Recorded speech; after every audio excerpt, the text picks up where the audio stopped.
Hear me now? Yeah, I hear you still. It's funny though. We don't know if there's a delay.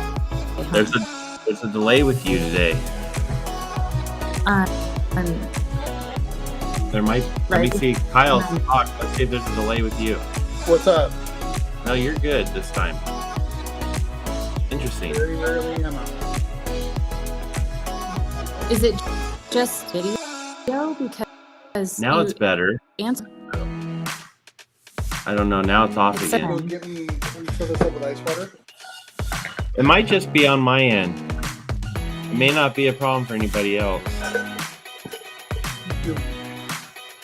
We'll just have to roll with it. Because there's not much I can do to fix it.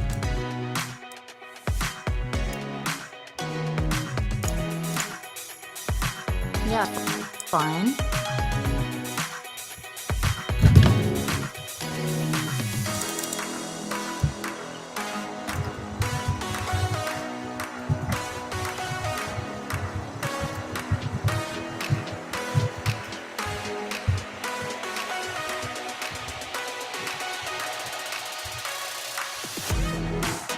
How was your weekend?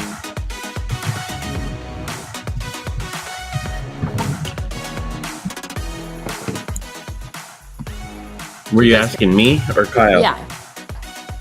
Mine was okay. I worked on my mother-in-law's car all weekend. Oh. So something I was on my to-do list for well over a year. Yeah. You fill it?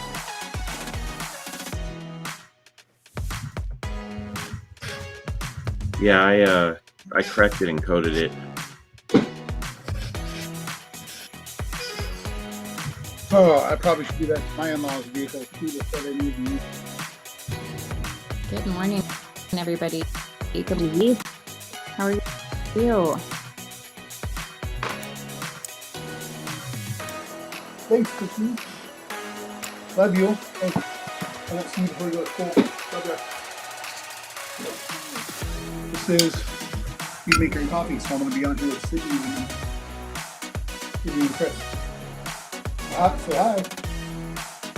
Say hi with me.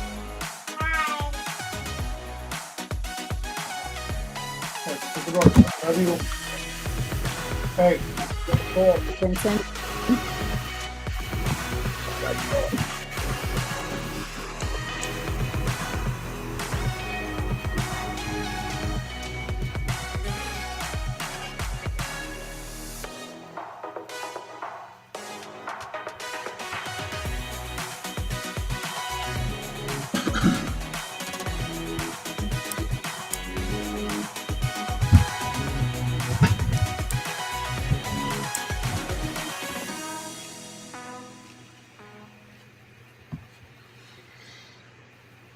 Good morning.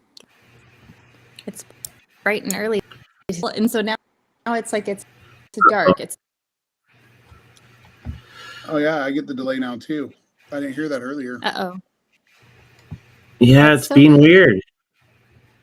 No, or is it my audio too? Because I feel like It's doing both audio and you're talking. And it's cutting out. Delayed. Shoot. Good. Are you using earpods? I can't do this without you. Are you doing earpods or anything, or is it just? Nope, it's just computer audio. Oh, crap. I can try turning my back on, maybe. You can try real quick. Well, is that better? Better? No. I don't Shoot. I don't know. The only thing I can do computer, but that's so weird. It's like watching a movie that has a delay. It's kind of weird. Gosh. Well, you've had I've had problems in the past. Now you're having them. Great. Yeah. Good morning. I don't know what causes it, but if you want to, I can keep Kyle busy if you want to restart your computer. Okay. Right back, everybody. All right. Okay. So what I'll do is I'll just say hello to everyone for a sec, and we can start getting people to throw in questions while we wait for Sid to. I think she got a new computer, so maybe it's fighting her. I don't know. Chris, you're the technology genius Yeah. here. I didn't know that this could happen, but I it don't know either. I happens. mean, this is usually pretty simple, but I know issues happen. Could be a Yeah. glitch with everything. Who knows? Jamie, That's funny. is this could be coming the Kyle's podcast today? I don't know. Hope not. That would be unfortunate because Sydney has a lot of cool stuff to talk about. So, how was your weekend, Chris? What actually? Tell me what shirt you're wearing. Anything Oh special well, today? here I can. I'm a little bit in the dark, Oh, but I can show okay. you. I'm wearing my Air Force One shirt. Yeah, is that this year's? Yeah, it was. I have 6 of them, something like that, right? So it was easy to find one this morning. But no, while we're waiting for Sydney to say what you guys worked on, I could tell everybody I worked on my mother-in-law's Acura. Is it a TSX, I think, or TLX? That's what it is. So she's What'd you got do a to it? really pretty blue. I did everything. Interior, single step paint correction. A real good single step. Coated it with Legend. Did the engine. So just freshened it up. It's 3 years old and hadn't been really detailed before. I mean, they take care of it, but let's see. Is that any I better? doubt my better? in-laws watch Bead Maker and Coffee, but if they did, maybe I'll do their vehicles. I'll say that because I know they're not watching. So Sydney, try again. Better? I don't know. No. This is weird. Go to your phone. No, because that'll look terrible. Let's see. Hold on. Well, your light will still work. Man. Now you got you twice. Right. Oh, I'm going to hide that one. is this any better? It's way better. Oh my gosh, this is my old computer. Okay, I'll shut down my new computer. Hold on, let me leave this one. What browser are you using on your new computer? Yeah, you sound way better. Safari. Okay. Well, Well, should I not have been? It just automatically. Yeah, Jamie, there's 2 of me. Isn't that amazing? But look how much worse the lighting is on this computer. it's all right. It's better than before. Real quick, and then you guys get to your show because nobody's gonna like all this inside baseball. It does prefer Chrome. Okay. It prefers Chrome on a laptop. Okay. It doesn't like Safari on your laptop. So maybe that was it. Okay. So I wonder if I can, let's see. So Kyle, did you already talk about your week or your week? Nope, because there's so much that happened in the last week that I wanted to wait for that, but I'll start now. So Yeah, go ahead. I'm going to give a try to rundown. So last week I was in Arizona with Keith DuPlessis and the team from PC Enterprises at a outdoor show. We were displaying the off-road line. It was a lot of fun. Good turnout, and we learned some valuable information about the off-road line and how we're going to display that to retailers and get that into their shops. We actually had some storefronts that we set up, so it was a really good. And then from there, Keith ended up leaving Arizona, flying out to it wasn't New Jersey, it was like New York, right? And they met up for another trade show, and Rennie and Keith did it was called Fast Motorsports. Is that correct? Do you know? I always forget. Yeah. Go Fast. It's called Go Rennie gave a Fast. keynote speech, and they Go Fast. That's right.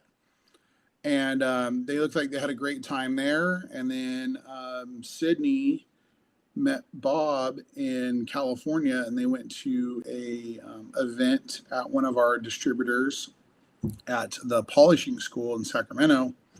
Actually, I guess it's San Rancho Cordova, right? Can Sydney hear me? Yes. Can you hear me? Yes. Okay. I can hear you. Better? I can hear her. Can you hear her? I could hear you were a little faint though. Oh. Yeah, it's like It's almost like your microphone's turned down. So they went and they did a demo at the event. Yeah, it says mic is low. There we go. Massachusetts. Go Fast Products. So what I'm saying is PNS had a very, very, very busy week in the last couple of weeks, especially Keith. He was our road warrior. So Sydney, try it again. Is that any better? No. And I've got you cranked up all the way too. That is so weird. So yeah, we can barely hear what you're saying, but we can hear you. is that any better? No. Is that any better? I think you better go back to your other one. Yeah. Okay. I'll be right back. Yeah, Sydney, remember the second Sydney was a little better on the old laptop. You're right, Jamie. Your mic needs coffee. All right. So we'll just live with this one. That is so Next frustrating. How Well, funny at that least the brand new computer is like no good. I don't know. So I'm just gonna be darker. It's all right. Can you hear me? Can you hear me better Oh, now? yeah. Oh my goodness, that's Way so better. We funny. can hear you. We can see you. All right, here's my coffee. Good morning, everybody. And I almost forgot that Keith went and did a coding class on Friday also in Medford, Oregon. So he gets the award for craziest travel week this year. Yeah. Keith was all over. I couldn't keep up. He was all over the place. He went to Medford. All right. So you Massachusetts, talked Arizona. about Yep. So you talked about your events. So my dog is coming now because apparently it's just that type of morning. She's shuffling down here. So let's see. So I just got back late Saturday night from San Francisco / Sacramento. And so Saturday morning I flew in. Well, it was supposed to be super early, but the flight got delayed as per 2022. And so I did not get to San Francisco till about 10 a.m. And then Bob and I drove up to Sacramento. Actually, I'm not sure it's the up or down. I'm not really sure. We drove to Sacramento and attended the polishing school's annual car show. And so they had a car show open house and it was great. There was lots of really cool cars. And, for me, I always love going to distributors and checking out, it's kind of like going to different detail shops, right? It's like, they're all different. They all have their own flair. All of the employees that work at the polishing school are just awesome. They have a training facility. And then we got to do a live demo of Absolute. And gosh, we probably had 25 or 30 guys come back to watch, and it was really cool. So it was just a fun event. It was a fun, just one day, fly up, fly back, and, got to connect with detailers, and we just had a good time. So it was a lovely day, and that's what I did this weekend. Then yesterday was just reset and get ready for Bead Maker and coffee. Yep, a lot going on. Yeah. Actually, Tuesday after I got home from Arizona, I did a class at 3D in Fontana. Mm-hmm. And that was a great demo doing the inspiration line and getting to know a lot of new detailers. That's what I wanted to bring up. Man, there was like 17 men that were there. I guess some of them, they're all men. They're all over 18. Some of them were really young though. And I mean, really new detailers. Most of them have been detailing less than a couple years. And a few guys who've been in the game for a while, but it was I don't know if it's exciting to see how the industry is growing, but also concerning because it's like I really want to educate and help them, surpass where I was when I was that new. They're doing really well, but it was a lot of fun. Awesome. That is awesome. So I did get to see something this weekend that I'm not going to show you guys, but I do want to give a little teaser. I got to see the new labels for quart bottles for Absolute. So for diluting into spray bottles. So those came in. So we'll be releasing those really soon, probably this week. Just wanted to give the warehouse time to get bottles labeled and everything for you guys. But I did get to see them and they look really cool. So I'm super excited about that. I'll have to have Ian send me a couple so I can get started. I got some bottles of Absolute that I'm using for glass cleaner and pre-spray. And I know. That was one thing that blew me away with those guys. Most of them have never seen a rinseless wash, and they didn't understand the difference between a rinseless and a waterless wash. Yeah. Yep. And it was really fun to kind of blow their minds, because they're like, oh, I didn't know we could do this. And, answer their questions on when it's, really appropriate to rinseless wash and the limitations of it, but also how great it can be and the things you can do that it really surprised them. So yeah, that was a lot of fun. So that's what I'm going to say was my detail that week, because my guys were out working a lot, but using Absolute and really just teaching how to apply the ceramic coatings. I was just I was pleasantly surprised that all these men and some young men wanted to learn how to do this, because a lot of them aren't doing ceramic coatings. There was a lot of guys that were just washing and doing very basic details. So helping them understand that they can make a profit, and all of the work that goes into coating, all the preparation, was a lot of fun. Yep. That's awesome. That's awesome. I know it's going to be hard to not talk about Absolute, right? Because even though we obviously went through the testing and we ran it through its paces, there's a lot of videos out on, YouTube and TikTok and Instagram. There's lots out there. And so it's been kind of fun to try some of the stuff that, we've seen out there. And I have to give credit to Jamie, the cleaner, because this weekend at my event, somebody was saying, what's the best way? They were asking about dilution and how to, what's the best way to dilute it for like the clay lube and, glass cleaner and all that kind of stuff. And so I actually thought that one of Jamie's videos was so great, where he took the distilled water, just the gallon jug, and put a capful in it and then shook it up. And that's like your pre-mixed, ready to go. And I thought that is so easy, rather than like mixing it every time you make a spray bottle. And so I actually shared that with the class and gave Jamie full credit. And I thought that was such a great idea.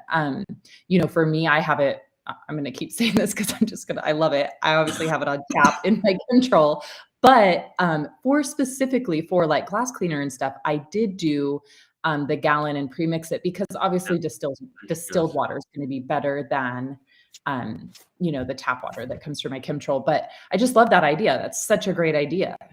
And it stores just fine. And so that's a fantastic idea. That's funny you bring up Jamie, because, I said I was going to go test what Absolute would do in a foam cannon last Bead Maker and Coffee. And I actually reported back to Jamie, and he tested and reported back to me. And we both put a lot of Absolute in a foam cannon. Now it did look pretty cool and it smelled really nice, but it didn't suds up. And it's that's the whole point of a rinseless wash. It's kind of a non-sudsing soap. And even though he used a lot of it, I just used a few ounces and a little bit of water, and I foamed the side of this RV up. And I got video. You can definitely see that there is some of that fizzy blue color in there, but it just wouldn't foam up. And so well, and because too much, like the water, the volume of water that goes through a foam cannon, right, is just going to be too much. Too much. You'd have to mix it with so much, you'd go through so much Absolute. I don't even know if it'll suds pure. Yeah. Just because it just doesn't do that way. Right. And so the price would be a lot of money to use Absolute Pure. Yeah. So yeah, I think just the IK12, the pump sprayer, if you really are worried about, pre-spraying a car and you want to do a lot at one time, I think the IK12 is the way to go. It works perfect for that. So. Yep. Well, cool. I reported back. It was a fail. While you guys are on the subject, somebody brought up a question. Cool. All right. Edward says, can you talk about the real differences between rinseless and waterless wash? Absolutely. Yeah. We get this question all the time. And I think we're always going to get it because there's these two products in this space. Yeah. But the real difference between a rinseless is, and I don't even like spraying rinseless on. Like maybe to pre-treat, but I like using it in the bucket it's just like washing a car, right? Just not rinsing. And you're not leaving behind a residue when you dry. That was the point of the product, is to lift, to clean, to dry, but without washing with a power washer. And this is my definition. Let Sydney go after this, but waterless is more of a spray-on product where you're spraying and wiping. I think a lot of waterlesses have it's very oily and leaves some streaks sometimes. So afterwards, you have to come back and buff it down again. But that's the point, is to lift and clean, but you're spraying it on. It's also not highly dilutable. Most of the waterlesses out there that I've seen maybe are 4-to-1. If you were to use our Epic and try and make a rinseless, you have to use a ton of Epic. Where a rinseless wash to us is more a highly dilutable product, just like we're talking about with Absolute being 256-to-1. That's a little bit of product for a lot of gallons there. Yep. So my feeling, the difference between the two is, we talk about polymers a lot, and there's lots of different kinds of polymers. And I think this is something that is misunderstood as well. Everyone assumes all polymers are the same, and they're not. There's different polymers that have different jobs. And so, I know that Epic has polymers in it, but they're kind of a little bit more, they lift the dirt, but there's some protection polymers in there that, is left behind. And so like Kyle was saying, those can become streaky in certain situations, like, full sun, the panel's too hot, just certain paints, if there's no protection on there, the waterless can tend to streak sometimes. So it's kind of I look at waterless wash, like Epic or, any of those. I think that those are more like emergency. So, I might keep those in my car for, if something happens on the road, I get tar or bird droppings, bugs, things like that. Those are good for emergency situations, or even car shows, things like that. The rinseless, in my opinion, is more just you are washing the vehicle. And so I use it in a bucket, all that good stuff. Now, the good part about Absolute and a lot of other waterless wash or rinseless washes on the market is that they can be diluted to a rinseless dilution, right? So all that means is that we can put it in a spray bottle and use it like we would a waterless wash, but it's almost better because we're not having those protection polymers left behind that might streak and things like that. So it's just a more versatile product than a waterless wash. So, and really, when we're talking about Absolute being diluted in a spray bottle, even though we might call it a waterless wash at that point, it's also the same thing as we mean when we say quick detailer, right? Those two things are doing the same thing. We're using them to lift dust from the surface, things like that. So, obviously now, instead of having maybe Epic in my car, I probably have Absolute because I can do more. So let's say something spills on the carpet, a coffee. You may not want to clean it up with Epic because you're going to be leaving all that stuff, the polymers and the waxes and stuff that's in Epic in the carpet. With Absolute, it's not going to leave anything behind. So Absolute's just more versatile. Now, Epic still totally has a place. I still use it all the time. I use Epic as my pre-spray because on some vehicles that are super dirty, because Epic has those extra polymers and different things, it sticks to the surface longer. So Absolute diluted as a waterless wash is much more, it's just going to drip and fall, right? Which sometimes is totally fine. Epic is so thick, it sticks to the surface. So it gives it a little bit more dwell time, if you will, on the surface. So for super dirty cars, I still like Epic for door jams, doing the roof. Sometimes when I wash my own vehicle and I don't necessarily want to get up on the roof and wash it, I just spray it with Epic and wipe it. And then I know I've left a little bit of something behind. And so I still use Epic all the time. But they are two totally different makeups. And like Kyle said, for instance, we get this question a lot, so I want to throw this in there, is if you were to try to use Epic, which I never have, so I can't speak to how well it works. If you were to try to use Epic as a rinseless wash, you would have to dilute it, 4 ounces to 1 gallon is the dilution rate.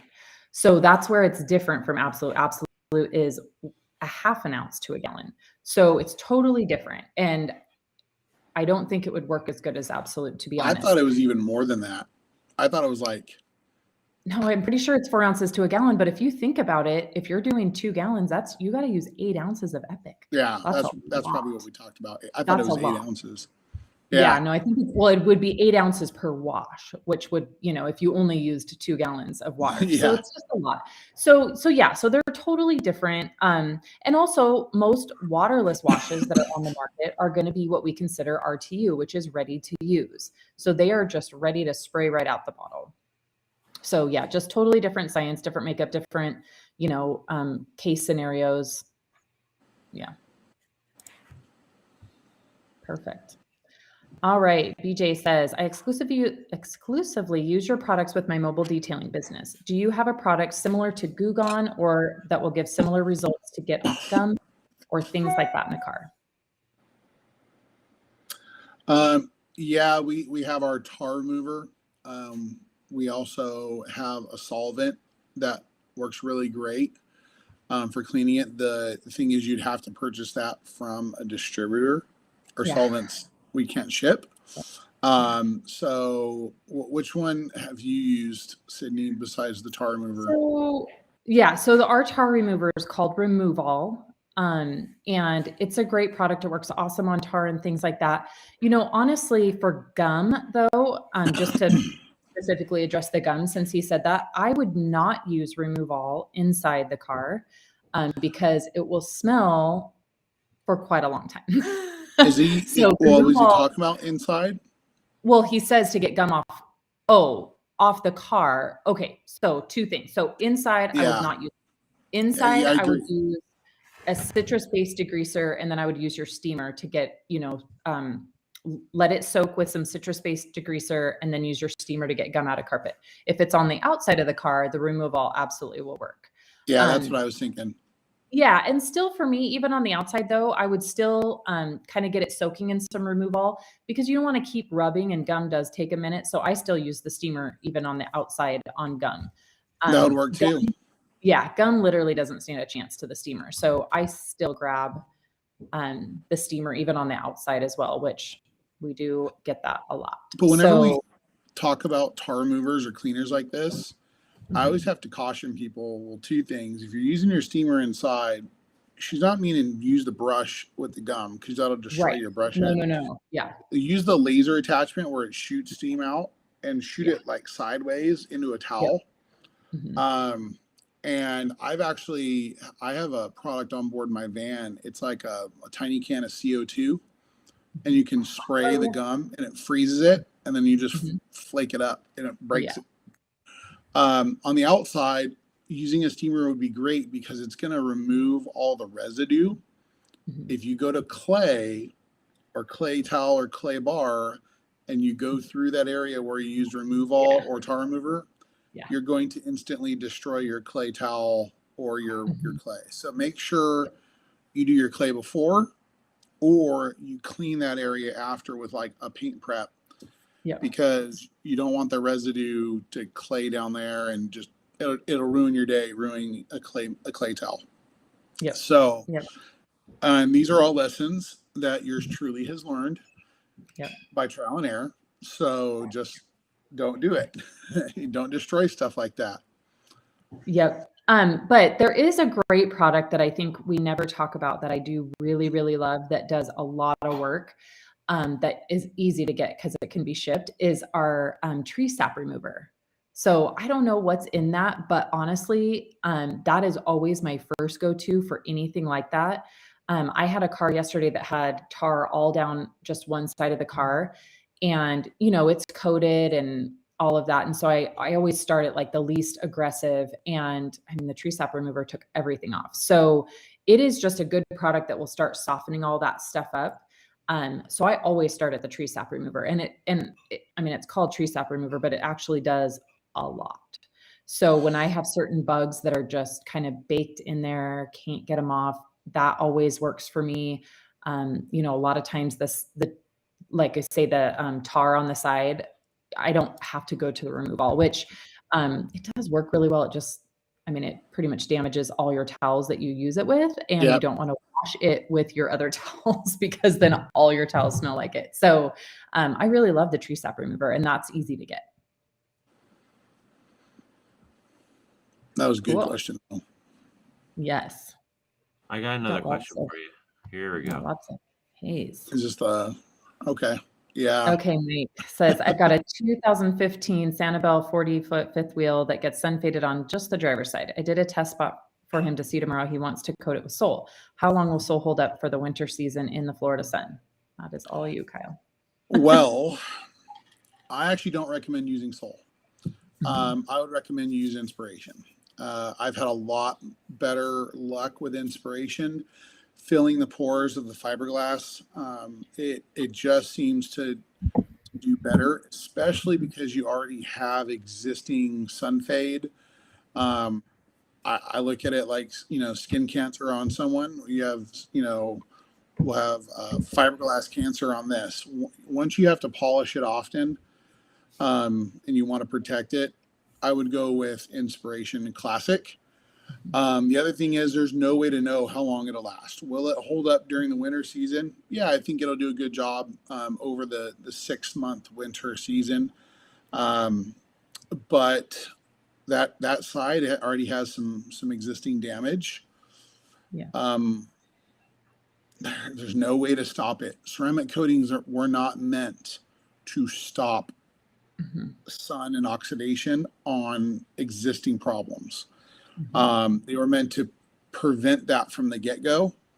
If you would have ceramic coated this RV from the get-go, it probably would have lasted a little bit longer.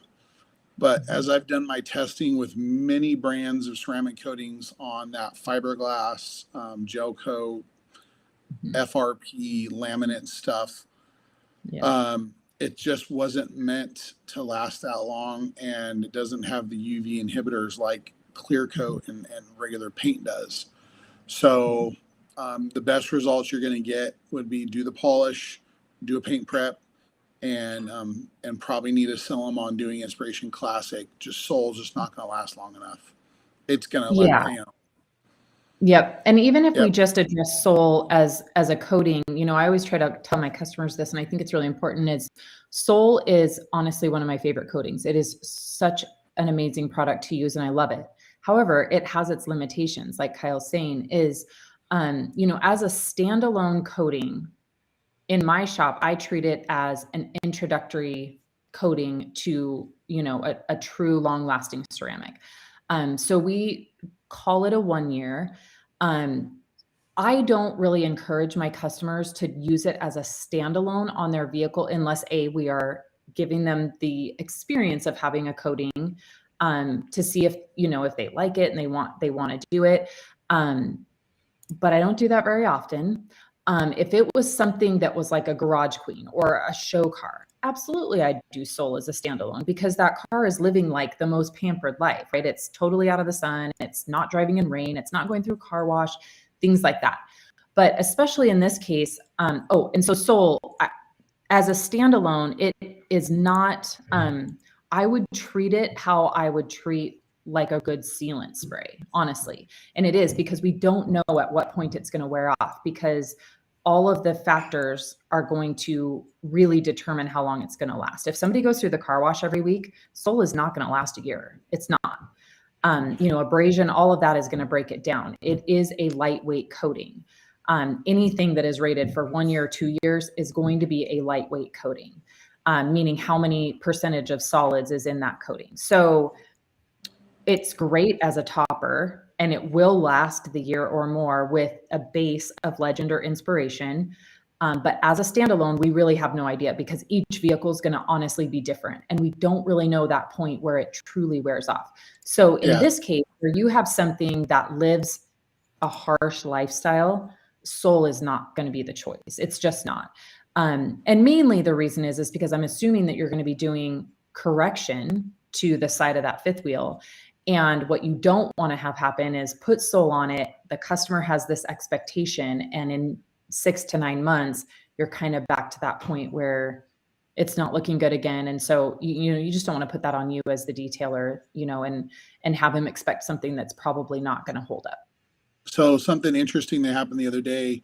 I am in the process of moving all my stuff from my old storage unit to a new storage unit where I keep my trailer. I like my trailer being kept indoors. I have a 40-foot fifth wheel, and it's also coated. But while I was there was a gentleman that stopped by and we were chatting. I've seen his fifth wheel before.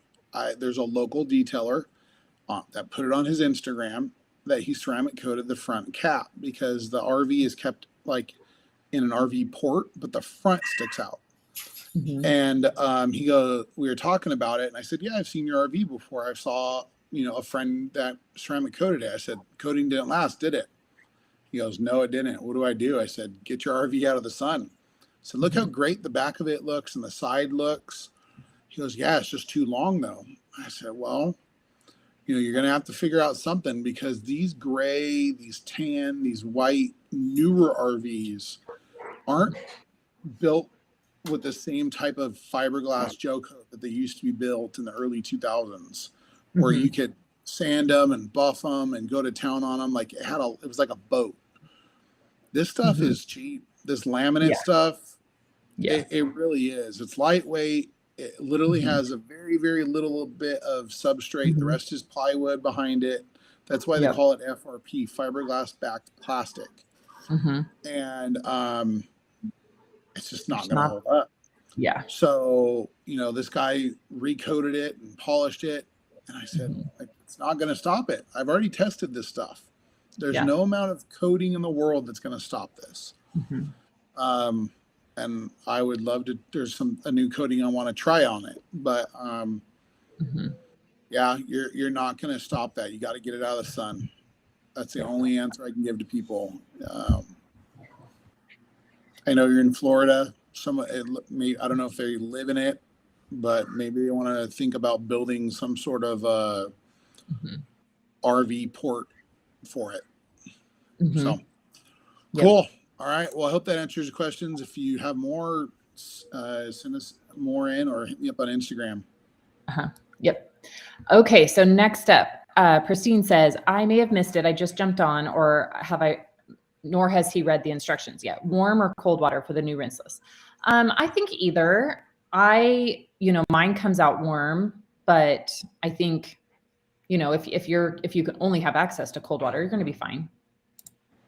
I mean, I like warm because I don't like my hands to be cold, but especially because you live in a climate that can get cold. So for me, there's very few times I'm going to need warm water.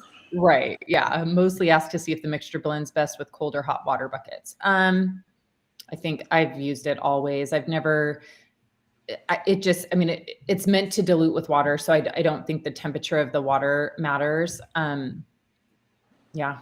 used it with both cold and hot.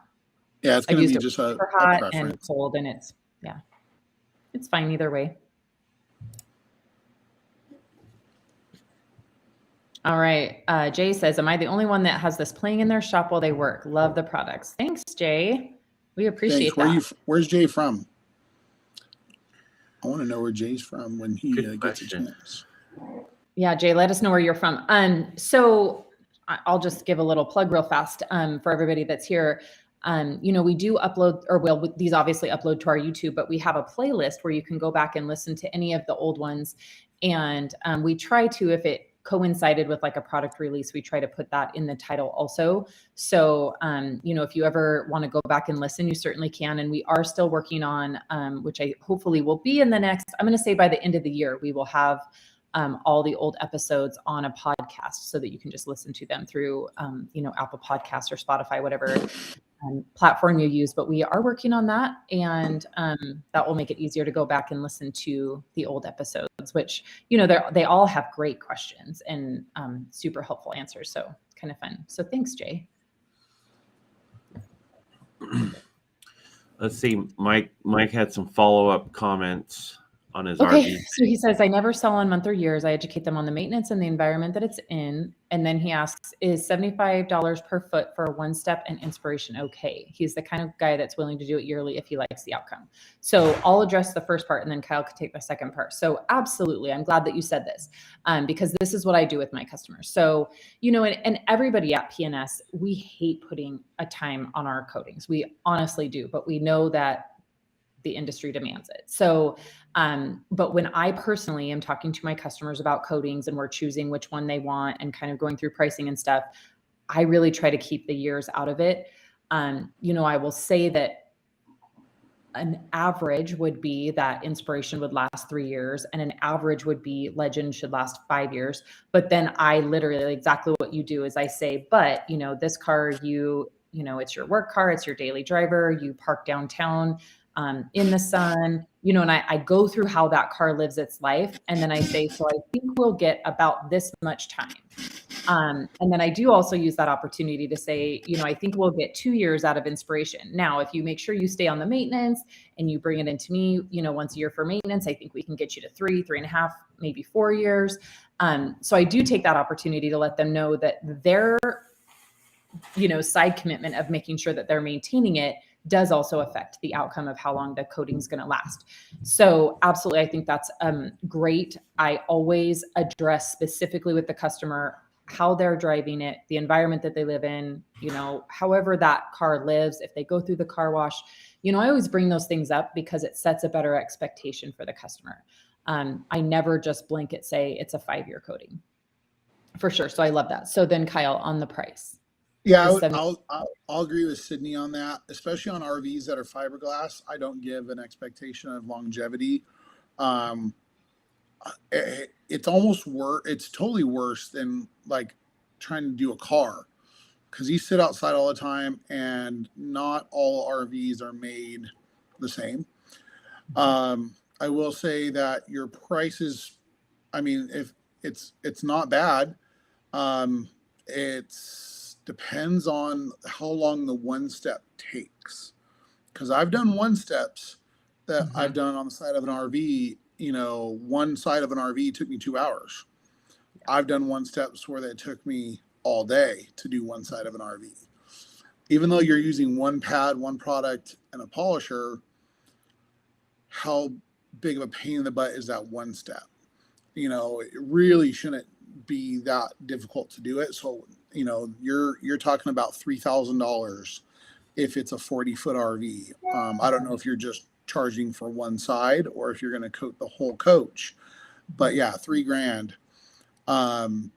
If you can do that in a day and a half, if you have help, that's pretty good money. If it's going to take you 3 days, it may need to charge a little bit more. It depends on what your daily rate is. I don't know your business. I don't know how often you're doing RVs. I know that in certain areas like Florida or areas where people, like you said, snowbirds, they're used to getting kind of a volume, cheaper price at some of these resorts. I deal with that often here in Southern California where people are like, oh, I can get it way cheaper if I drive, 2 hours away to Quartzsite. I'm like, okay, well then drive to Quartzsite because this is my price here. You know, you want to spend that much fuel and time, go for it.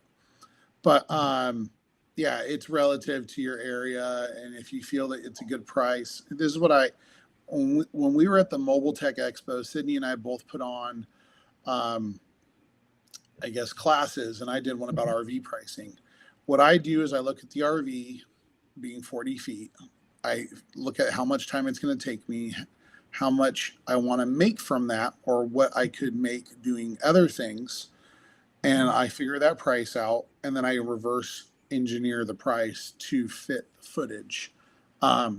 Because if you could go wash, clay, and polish and ceramic coat 4 cars at $1,000 each and do 4 of those cars in 2 days, why would you spend 2 days to make $3,000? You got to figure out the opportunity cost there. So, hey, you know, Quartzsite, it's volume pricing, man. Bang it out. I see that, Joe. That's pretty cool. But yeah, you just got to figure out your pricing and what your opportunity cost is.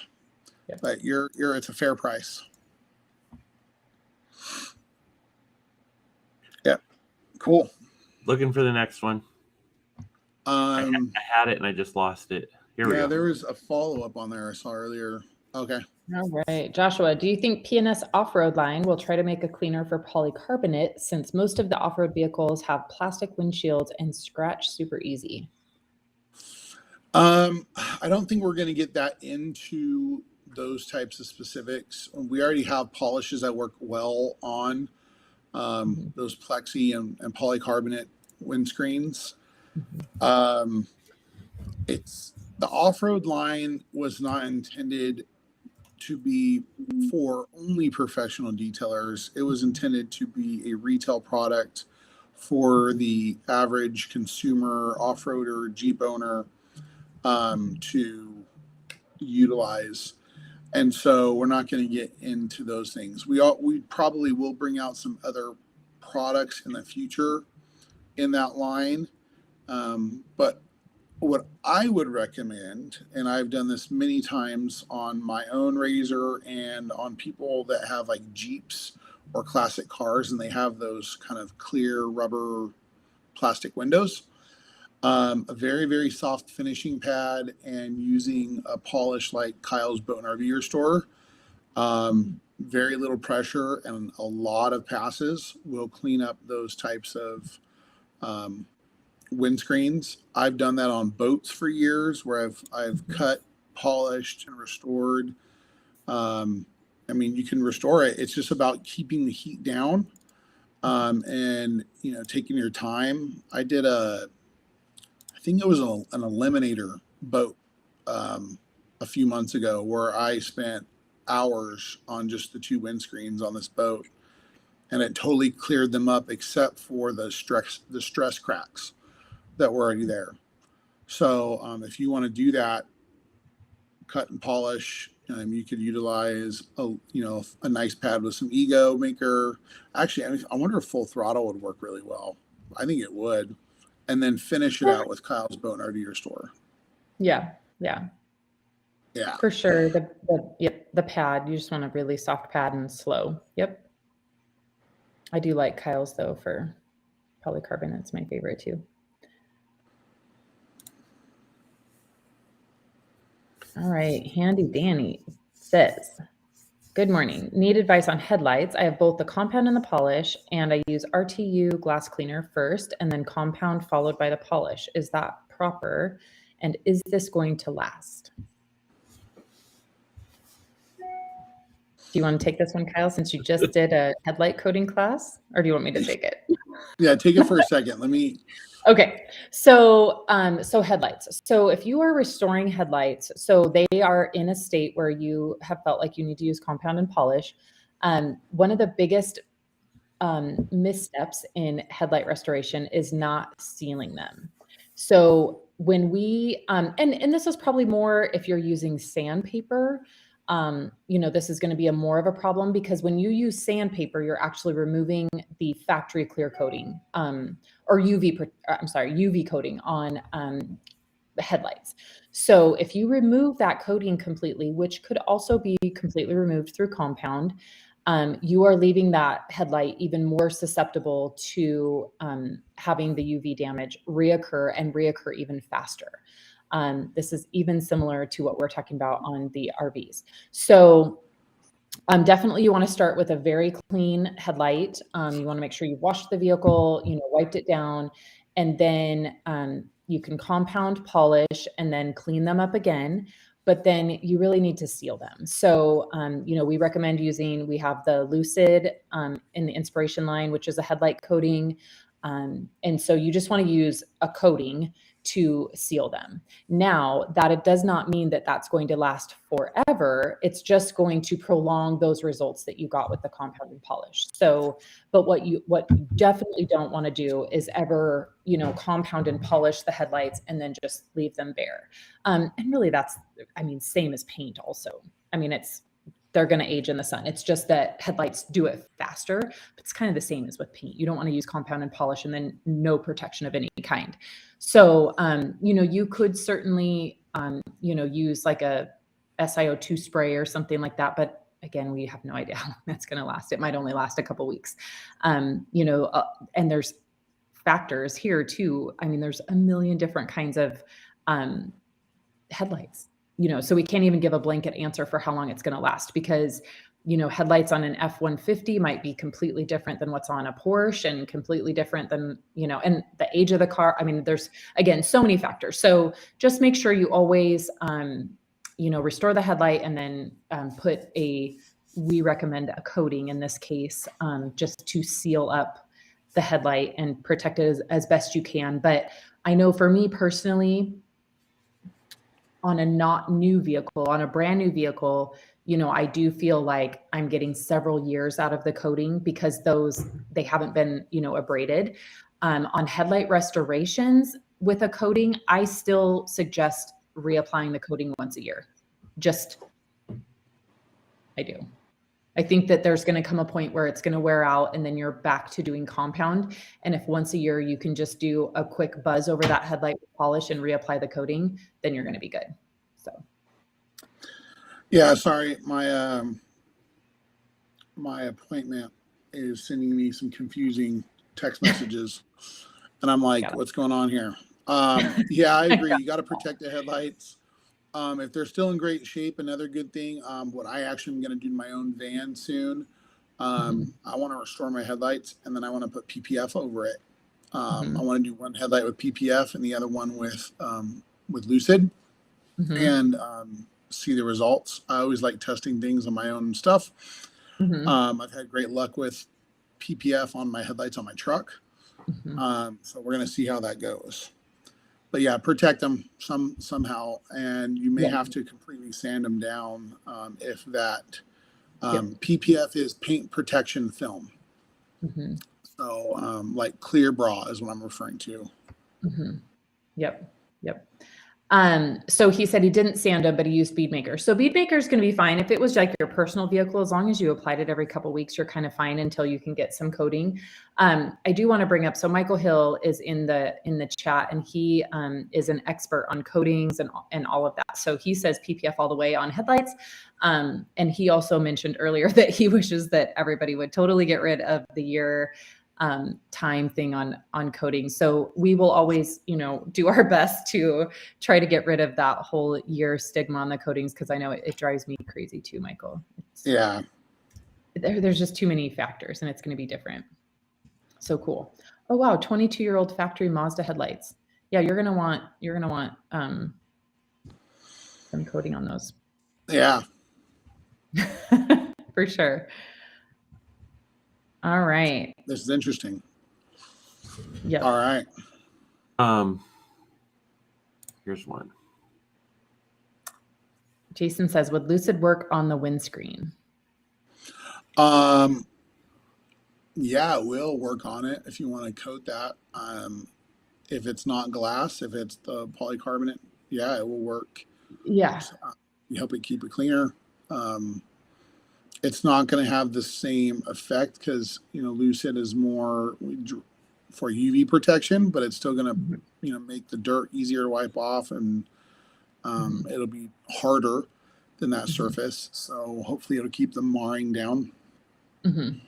Yeah, it should. I mean, it'll provide, the UV protection, the easier cleaning, all of that. One thing that we do want to point out to make sure is that it will not fill in any. It won't smooth out any of those scratches or anything like that. So it won't fill any of that kind of stuff. But it would absolutely protect it. And then just because we mentioned, don't use Lucid on glass. It does not work that great. You could probably use it on glass headlights, but don't put it on glass.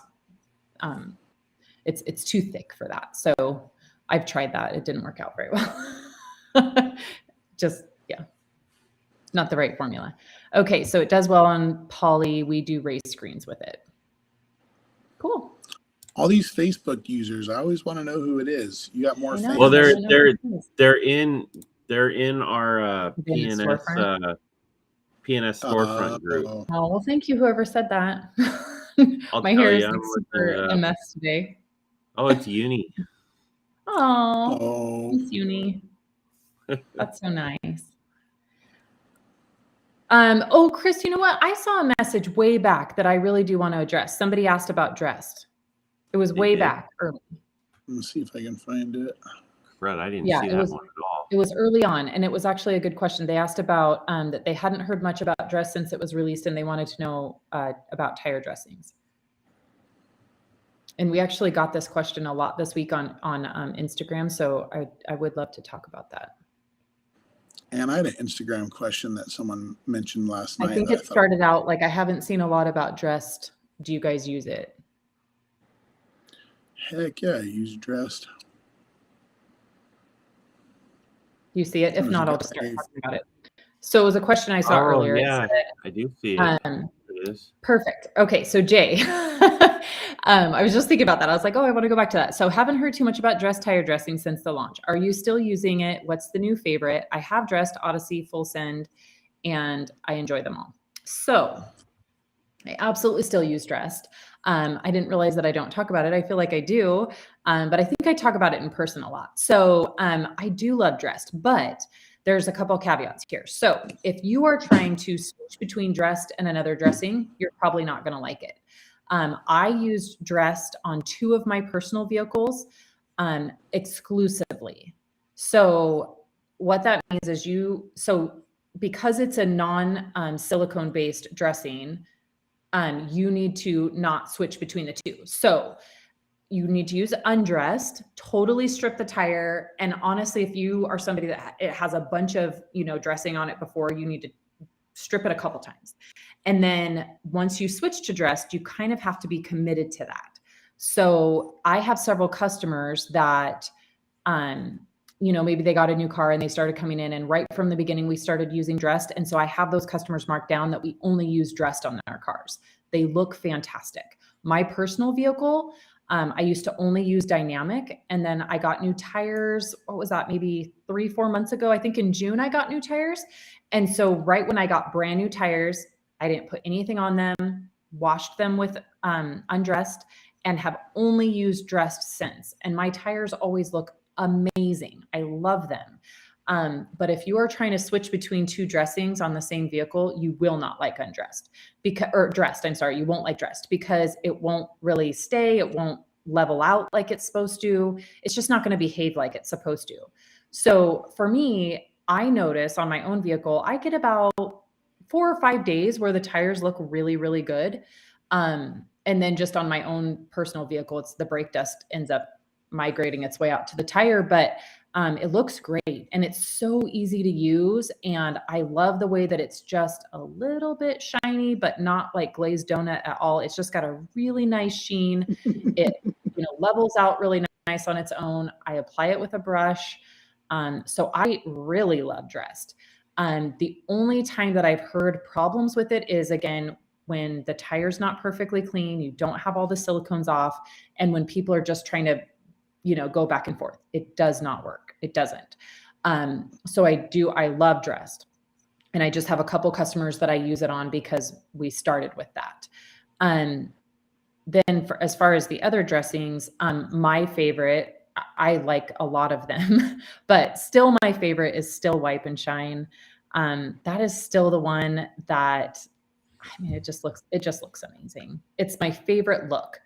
It's not always the easiest to put on because it's gel based. I think I've mentioned this before. All of my coated cars, when they get coated, they get wipe and shine, because then I know there's no silicones being aerosolized in the air at all in my shop. Because it doesn't even matter if you've sprayed them, they're kind of floating around in the air. And if you have a fan going or anything, they're still eventually making their way to the paint. So coating cars only get wipe and shine. And then I do still really love Odyssey. I use Odyssey most on like 4-wheel drives, because I end up coating, or, you know, I spray it with an air gun, and I do like the fender wells and stuff. Love Full Send, of course. And so, I mean, I love a lot of them, but I would say the two most used are wipe and shine and Dressed. And then I still have Dynamic, so I use that a lot. What was the last part? What was that you said? Come I on. whispered I still have Dynamic, so I still use that. Yeah, a lot. me too. I have like 2.5 gallons still. Yeah. Yep. I have two. I hoard it. I just opened 2. Oh, that's funny. So they've been asking if Dynamic is coming back. Might as well bring it back if everybody doesn't mind paying $100 for a good dressing. So we're just hopeful that someday it will come back. I do feel like, you know, just kind of listening on the back end, you know, some things are starting to come back and some things are starting to level out. You know, the biggest problem with Dynamic was the sheer amount of silicone that goes into that dressing and the cost that it would be. And, you know, a couple months ago, you know, P&S could have bought that much silicone and they could have sold Dynamic, but it would have been well over $100 a gallon, well over like a couple $100. So I think, you know, probably if we can get it back down to about $100 a gallon, because it used to be that, you know, that is still a really good value at, you know, the 4-to-1 dilution. That makes 40 pints for a gallon. So, you know, that's still a really good price, even at $100 a gallon. So I think when we get close to there, we might be able to beg Dave to. Wouldn't that be awesome? Like a triumphant return of Dynamic. Yeah. Like, yeah, that would be cool. Like everyone would, I mean, you don't know what you're missing until it's gone. Right. Yeah. And it was funny this weekend at the Sacramento car show at the polishing school. There was a detailer out back detailing a car, and he was using Dynamic. And so everybody saw it. So then it started this whole Dynamic discussion. And it was funny because Chad and I were talking about Dynamic, and he was kind of giving Bob a bad time, like, you're doing the Taco Bell Mexican pizza thing, you know, like giving it to everybody, making them love it, then taking it away and all of that. And I was just like, well, we just don't want to go McRib, you know, we don't want to like give it back, have to take it away, give it back, have to take it away. Yeah. So funny, we had this whole discussion about Dynamic this weekend, but yes, we're all hoping that it comes back. Christopher was with us this weekend. We'll have to bring it up in a meeting one of these days. Yeah. Yep. All right. So Handy Danny says ultra coat on painted factory wheels. So this ultra coat thing always confuses me. So there's ultra coat polish and ultra coat paint sealant. He must be talking about the paint sealant. Yeah. I mean, I don't know if he's looking to polish them to bring them back. Yes. Yeah. If you're looking to protect them, I would probably go to Inspiration and coat them. Yeah. Higher temperature protection. Yeah. Yep. And that's the thing with, you know, any waxes or sealants on wheels is just the sheer temperature is going to wear out that. You're going to put that much time and effort and work into putting on a sealant, just sell them on a coating. Yeah. Otherwise, I would just mist them with some bead maker, wipe them out, and be done. Yeah. Because anything between there is just not going to last very long. Yeah. Yeah. He says it's Ceramic 2019 black do it. Sport wheel.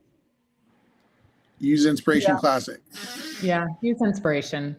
I mean, if you're truly wanting to provide protection, just use Inspiration.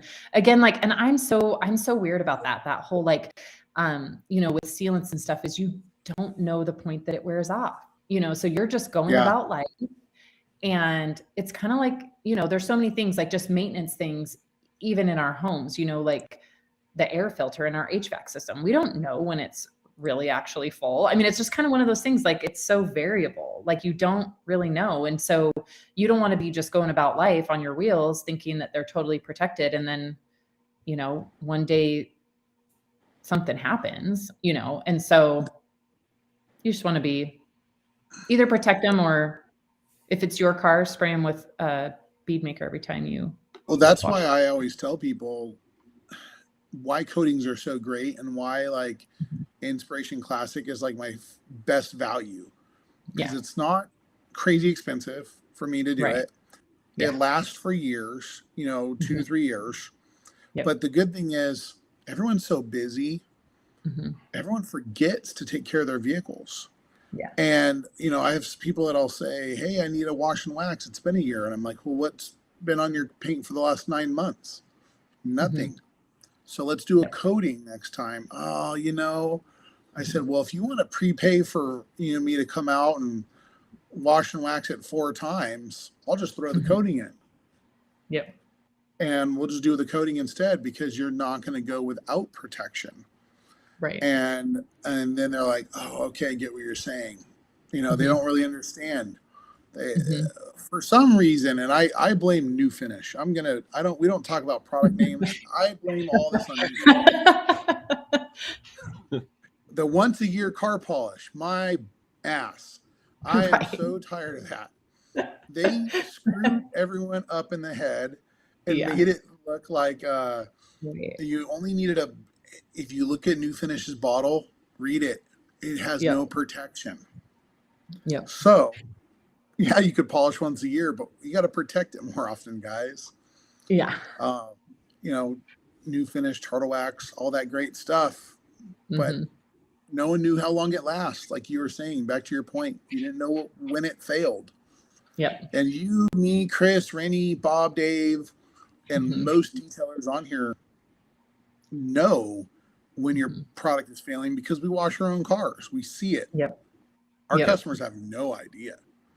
Yeah. They don't. And here's the deal too. If it's a customer that you see often, because I didn't really necessarily believe in wheel coatings a couple years ago. And so here's something that you can do if it's a car that you see often, is here's what I would do. I would do one wheel with Inspiration, and I do the other wheel with a sealant, and pay attention when it comes back for you to clean it. And I promise you, you'll have your answer at that moment. Yeah. You will have your answer when you go to clean the wheels. I've finally coated a fender for someone before because they didn't believe in the coating. And then they were like, okay, let's do the whole car. Yep. You know, so, so how do you charge? Yeah. What's a good average price for coating a wheel? Wheel fate. I go by how complicated the wheels are, and sometimes by what they're made of. If there are a lot of spokes and they're black powder coat and I'm just doing the faces, $75 a wheel. I mean, you're $300 to do all of them. If they're not very complicated, you know, really easy to wipe on, wipe off the prep, and you're doing the faces, I'd probably be as low as like $50. If I'm doing the barrels, if I could reach back there, or, you know, I usually don't take wheels off, but sometimes if I'm at my tent guy's shop, he has a lift, we'll lift it up and we'll just get under the car and just stick our hand in there and turn the wheel. I'm usually about $100 a wheel to coat barrel, caliper, wheel faces. I do like to airbrush and get in around the lug nuts and any of those little tight spots. I really think it's important to coat around the lug nuts, both sides, because that's usually where it's the worst. That's the Brake hardest. buildup. So yeah, $50 to $100 depending. I know some guys charge more if you're going to pull the wheels off and polish them and do all that fun stuff. And I know some guys probably charge less, and that's okay. But I've found good value there for me, mid $100. Yeah. And for me, it's going to depend on, you know, are we coating the whole car? If it's part of the coating job, then it's obviously significantly less. If it's just doing standalone, you know, on top of a full detail, then it's, you know, more like, you know, $50 a wheel. I do have a lot of people that bring brand new wheels that have not even been installed yet. So just because I do stay in really good communication with my customers. And, you know, I have a lot of customers that do a lot of customization on their vehicles. And so if somebody tells me they've ordered new wheels, I absolutely pitch, you know, let's coat the wheels before they even get mounted to tires or to the vehicle. So I do that a lot. And usually I'll just go to them. I don't make them drag the wheels over here. And so, you know, then even then it's a little bit less because it's so easy. They're brand new. Yep. You're not polishing anything. You're not cleaning anything. You're just paint prepping and coating. So usually for those, you know, $40 a wheel, maybe if they're off and they're brand new. And then, yeah, like right about 50 or so. And if they're bad, you know, maybe like 75. And then if it's with the coating job, I just usually, you know, I have a set price for my coatings that, you know, for that vehicle. And I just usually tell them that I've thrown that in, that's included. Unless they're super bad, you know, then I would add more, but I like to just give one price. For me, because we maintain a lot of the cars, I want the wheels coated. So I usually don't price that stuff out within the coating. I just say, here's your price. And in here, we do the window, the wheels, you know, because I want everything coated, because it doesn't make any sense to me that, you know, you're maintaining the car and you have everything is so easy to clean except the windshield. So I just do everything so that it's easy. Well, let's take our any last questions. And we have one ready to more work. that I think is good, is the Iron Buster, Brake Buster one. And good morning, Gabriel. Thanks for joining us. He told me he was going to be a little late like today. really bright. Just on one shoulder. Well, it looks Um, cloudy to me. Chris, can you bring up Edward? Where did you see that one? It's just the fourth one down. It's from YouTube. It says from Edward, if you use Iron Buster and Brake Buster to clean wheels, which one goes first? This is weird. I don't have that one. Yeah, Iron we'll just Buster. read it today. Oh yeah, so they're from YouTube. So Edward, you do Iron Buster first. So because you want it to start breaking down the iron, and then you can literally spray Brake Buster right over it. Works awesome. The other thing you can do if you're using an IK sprayer is you can mix the two. That works really well too. But if I'm just doing it neat, which is what I do most of the time, is I spray the Iron Buster first, let that start working, because you don't want a barrier between the Iron Buster and the, you know, the iron that you're trying to get off. So I spray Iron Buster first, let it start doing its thing. And then I don't even scrub it. I spray the Brake Buster right over it after like a minute and let it start, doing its thing. It works awesome. Works awesome. And then one just came in that I would like to answer. And Chris, maybe you can't see it. It says, oh yeah, you can. Okay. So best That one I products. can see, but I can't see the other one. It's weird. That's weird. I wonder, is it from a different, I don't know if they're from different YouTube channels either. I don't know. I saw this. Oh, so best That's weird, products too. and process for rinseless wheel cleaning. So we got this one on Instagram a lot this week too. So because, you know, I primarily do rinseless in my shop. And so I would say 90% of the wheels and tires, I still clean traditionally because I'm in my shop and I have access to it. So I still use a pressure washer on the wheels and tires. Now, if you are mobile or you have to be completely rinseless, I do this a lot and it works fine for me. So I will still use Brake Buster. And then I've got, you know, my bucket. And so then in this case, I wash my wheels last. If I'm needing to use my bucket of water of Absolute. So then I just have, you know, a wheel and tire brush, and I will do the whole thing with Brake Buster and then scrub it with the brush. And then I'm kind of just, I don't know if this is going to make sense, but you're kind of using a lot of the water on the brush to rinse the wheel. So if you keep enough of the water in the brush, it's going to rinse away the Brake Buster really easy. You know, you're not probably going to get the barrels super clean, which is probably fine if you're literally just doing a rinseless wash. And then, you know, so I'm able to get all the Brake Buster totally rinsed away just using my bucket. The reason I do the wheels last in that scenario is because you're obviously going to get a lot of brake dust in your bucket of Absolute. Usually I do wheels and tires first. If I'm using my pressure washer, I do them last if I'm relying on doing only rinseless. And then you just want to dry them. And usually, you know, I always do a final wipe on the wheels, and that usually gets off any residue. So that's how I would do it, rinseless. Do you have any different way? Hi, the dog is here. I've just done the same thing with Brake Buster, where we've sprayed Brake Buster, done it, and then if I was in someone's garage, I usually just put towels around on the ground, and I've just used like an IK and sprayed. I know William's not here, but he wanted. Piper, There's Piper. She's like, what in the heck? scared her away, huh? Yep. She's like, get off.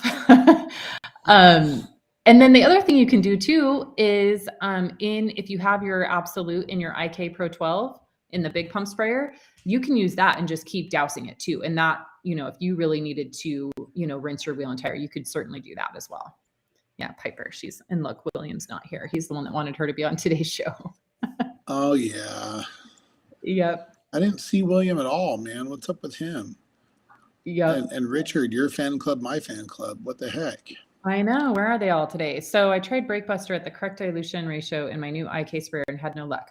The IKs can be a little bit frustrating. So I do it 5-1. And that works great for me, but it does, I don't, how do I say this?